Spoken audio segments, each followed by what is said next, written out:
कोल्हापूरच्या कागलमध्ये giant wheel अडकल्याचं प्रकरण, चालकासह व्यवस्थापकावर गुन्हा दाखल, चालकाने पाळण्याचा परवाना घेतला नसल्याचं स्पष्ट।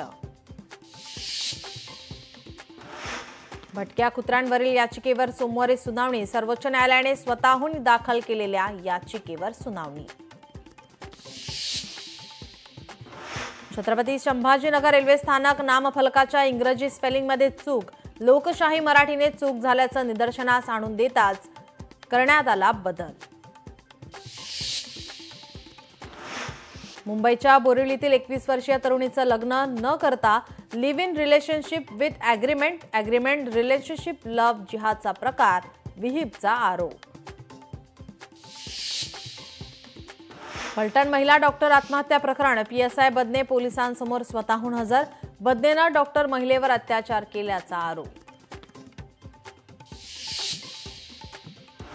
मोहोळ यांची शिंदे उदय सामंत यांच्यावर नाराजी, धंगेकरांना समज देऊनही बदल नाही, रवींद्र धंगेकरांना पक्षाचा पाठिंबा आहे का, मोहोळ यांचा सवाल।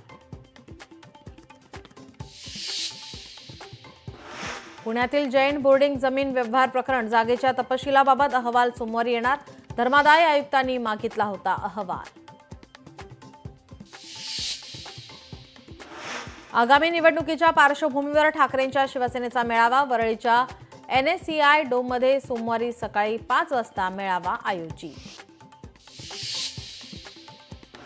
महाराष्ट्रात मतदार यादी छाननी, पालिका निवडणुकीनंतरच पुढील आठवड्यात होणार देशव्यापी SIRची घोषणा।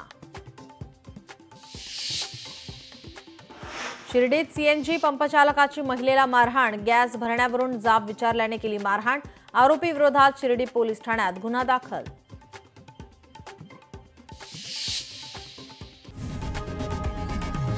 लोकशाही मराठी ऐका, पहा, जागरूक रहा।